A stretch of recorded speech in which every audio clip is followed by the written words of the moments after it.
ہے قول محمد قول خدا فرمان نہ بدلا جائے گا، بدلے گا زمانہ لاکھ مگر قرآن نہ بدلا جائے گا۔ حضرت کا جو انتقال ہوا ہے، حضرت مولانا رابع حسنی ندوی رحمۃ اللہ علیہ، بہت بڑے اللہ والے، بہت بڑے جو ہے علمی شخصیت تھی اور بہت بڑی قربانیاں ان کی تھیں، اور ان کا احسان جو ہے امت کے ہر فرد پر ضروری ہے، امت کے ہر فرد پر ان کا احسان ہے، تو اس لیے ضروری ہے کہ ان کے بارے میں جو ہے مغفرت کی دعا کریں۔ اس سے پہلے ایک مرتبہ سورہ فاتحہ، 3 مرتبہ قل هو اللہ احد کا سورہ پڑھیں۔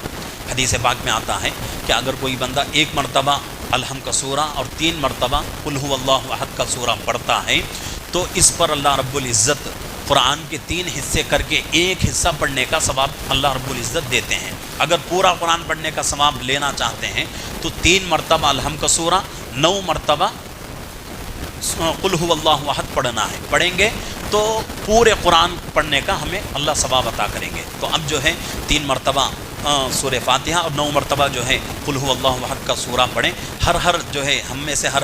آدمی کے طرف سے حضرت کو جو ہے ثواب پہنچے، اور حضرت کے ساتھ جتنے اکابر آج تک انتقال ہو چکے ہیں سب کے لیے ہم جو ہے آج مغفرت کی دعا کریں گے۔